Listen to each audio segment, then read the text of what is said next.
Hello friends, welcome back to DSV coding once again. So ఈ వీడియోలో మనం ఏం డిస్కస్ చేద్దామంటే మనం చేంజ్ చేసిన వేరియబుల్స్ని మన యూఐలో ఎలా డిస్ప్లే చేయాలి అనేది మనం ఇప్పుడు డిస్కస్ చేద్దాం.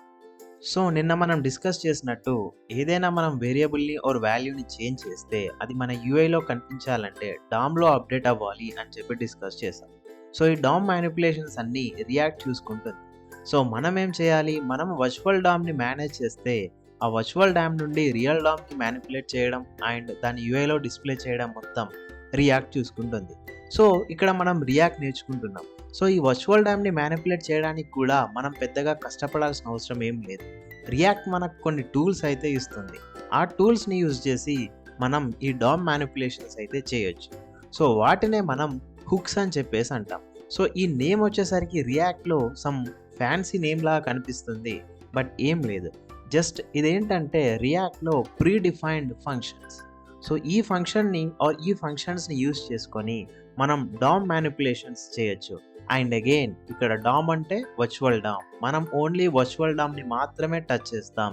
వర్చువల్ డామ్ నుంచి రియల్ డామ్కి కావాల్సిన చేంజెస్ అన్నీ రియాక్ట్ చూసుకుంటుంది. సో ఆ hook are pre defined JavaScript function are A tool given by react ఏంటంటే యూజ్ స్టేట్.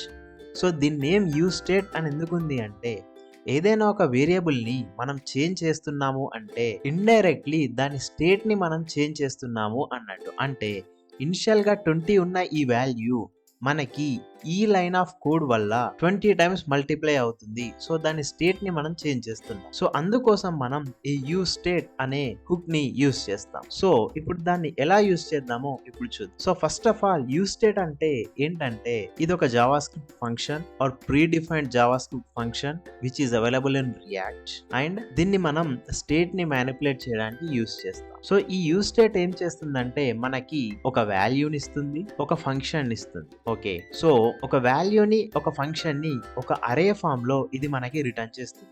అంటే UseState అనేది ఒక జావాస్క్రిప్ట్ ఫంక్షన్ అని చెప్పేసి అనుకున్నాం కదా, ఐ మీన్ హుక్ ఇది ఒక జావాస్క్రిప్ట్ ఫంక్షన్ అని చెప్పేసి అనుకున్నాం కదా.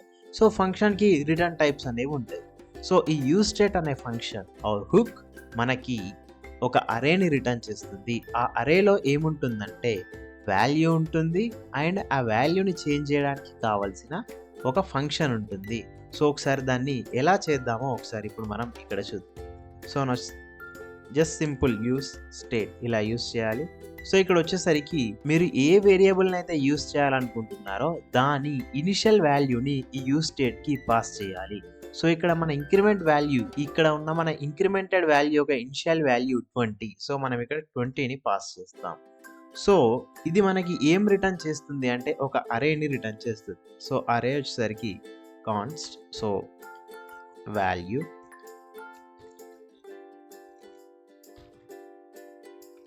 సింపుల్, మనకి 95% ఆఫ్ ది వర్క్ కంప్లీట్ అయిపోయింది. సో ఈ UseState ఏం చేస్తుందంటే మనకి ఒక వాల్యూని రిటర్న్ చేస్తుంది అండ్ ఒక ఫంక్షన్ని రిటర్న్ చేస్తుంది. సో ఈ వాల్యూ ఏంటంటే ఇనిషియల్ వాల్యూ. ఈ ఇనిషియల్ అంటే ఇప్పుడు ఈ వాల్యూలో మనకి ఏముంటుంది, 20 అనే వాల్యూ ఉంటుంది. అండ్ ఈ సెట్ వాల్యూ అంటే ఏంటి అంటే ఈ ఫంక్షన్ని యూస్ చేసి మనం ఈ వాల్యూని కనుక మ్యానిపులేట్ చేస్తే ఇంటర్నల్గా రియాక్ట్ వర్చువల్ డామ్ని మేనేజ్ చేస్తుంది. వర్చువల్ డామ్లో ఈ వాల్యూని అప్డేట్ చేసి దాన్ని మళ్ళీ తీసుకెళ్ళి రియల్ డామ్లో అప్డేట్ చేస్తుంది. సో ఈ సెట్ వాల్యూని ఎలా యూస్ చేద్దామో ఇప్పుడు ఒకసారి చూద్దాం. సో ఇక్కడ మనం ఇంక్రిమెంటెడ్ వాల్యూ ఇంటూ 20 అని యూజ్ చేస్తున్నాము. ఒకసారి దీన్ని కామెంట్ చేసేసి నేనేం చేస్తానంటే సెట్ వాల్యూ అనే ఈ ఫంక్షన్ని కాల్ చేసి ఇక్కడ నాకు ఏం అవ్వాలి, వాల్యూ 20 టైమ్స్ మల్టిప్లై అవ్వాలి. వాల్యూ ఇంటూ 20 సింపుల్ అయిపోయింది. అండ్ నెక్స్ట్ నా ఈ వాల్యూని నేను ఇక్కడ డైనమిక్గా డిస్ప్లే చేస్తాను. సో ఇప్పుడు ఏమవుతుంది, వాల్యూ వచ్చేసరికి ఇనిషియల్ వాల్యూ ఏంటి ఇక్కడ 20. సో నాకు ఫస్ట్ ఇప్పుడు యూఐలో 20 కనిపించాలి. కనిపిస్తుందో లేదో చూద్దాం. సో 20 కనిపిస్తుంది. సో ఇనిషియల్గా వాల్యూ రెండర్ అయిపోయింది. నెక్స్ట్ నేను ఈ బటన్ని క్లిక్ చేసినప్పుడు ఇంక్రిమెంట్ హ్యాండ్లర్ అనే మెథడ్ ట్రిగ్గర్ అవ్వాలి. అండ్ నెక్స్ట్ ఈ లైన్ ఆఫ్ కోడ్ ఎగ్జిక్యూట్ అవ్వాలి. సో ఈ లైన్ ఆఫ్ కోడ్ ఎగ్జిక్యూట్ అయినప్పుడు ఏమవుతుందంటే ఈ వాల్యూ ఏదైతే ఉందో ఇనిషియల్ వాల్యూ 20 టైమ్స్ మల్టిప్లై అవుతుంది. వన్స్ ఈ మల్టిప్లై అవ్వగానే రియాక్ట్ ఏం చేస్తుందంటే ఈ వాల్యూ యొక్క స్టేట్ చేంజ్ అయింది అని అర్థం చేసుకొని ఈ కాంపోనెంట్ని రీరెండర్ చేస్తుంది. సో రీరెండర్ చేయడం వల్ల వర్చువల్ డామ్లో చేంజెస్ జరిగి రియల్ డామ్తోని కంపేర్ చేసి అప్డేటెడ్ వాల్యూ ఏదైతే ఉందో అది మనకి యూఐలో కనిపిస్తుంది. నమ్మట్లేదా? ఇప్పుడు చూద్దాం. 400 నేను క్లిక్ చేస్తుంటే చూడండి ఎలా వాల్యూ చేంజ్ అవుతుందో. నేను ఇలా క్లిక్ చేసిన ప్రతిసారి స్టేట్ చేంజ్ అవుతుంది, వర్చువల్ డామ్ ఉంటుంది, దాన్ని రియల్ డామ్తో కంపేర్ చేస్తుంది, ఈ వాల్యూ చేంజ్ అయింది అని రియాక్ట్కి అర్థమవుతుంది అండ్ కాంపోనెంట్ని రీరెండర్ చేస్తుంది. సో నాకు ఇక్కడ వాల్యూ అనేది చేంజ్ అవుతుంది. సో ఈ విధంగా మనం ఈ UseState అనే hook are pre defined Java function which is available in react ని యూజ్ చేసి ఒక పర్టికులర్ వాల్యూని మ్యానిపులేట్ చేయొచ్చు. సో ఈ విధంగా మనం రియాక్ట్లో వాల్యూస్ని అప్డేట్ చేయడం జరుగుతుంది. మీరు ఇలా స్టేట్మెంట్స్ రాసి వాల్యూని అప్డేట్ చేస్తే రియాక్ట్ అసలు పట్టించుకోదు, రియాక్ట్ కేర్ చేయదు. సో అందుకోసమే ఎప్పుడైనా మనం వాల్యూస్ని అప్డేట్ చేసేటప్పుడు ఈ UseStateని యూజ్ చేయాలి. బట్ ఈ UseStateతో ఒక ఇష్యూ ఉంది. ఏంటంటే నేను ఇక్కడ బటన్ని క్లిక్ చేస్తున్నాను కదా, ఎన్నిసార్లు క్లిక్ చేస్తే అన్నిసార్లు నాకు ఈ వాల్యూ అనేది చేంజ్ అవుతుంది. చేంజ్ అయిన ప్రతిసారి నాకు ఈ కాంపోనెంట్ అనేది మళ్ళీ రెండర్ అవుతుంది. బట్ ఇన్నిసార్లు రెండర్ అయ్యే బదులు యూజర్ చేంజ్ చేసేంత వరకు వెయిట్ చేసి వన్స్ యూజర్ చేంజ్ చేసిన తర్వాత ఆ వాల్యూని గ్రాప్ చేసుకుంటే బెటర్ కదా. సో దానికి కూడా సొల్యూషన్ ఉంది. దాన్ని మనం అప్కమింగ్ వీడియోస్లో డిస్కస్ చేద్దాం.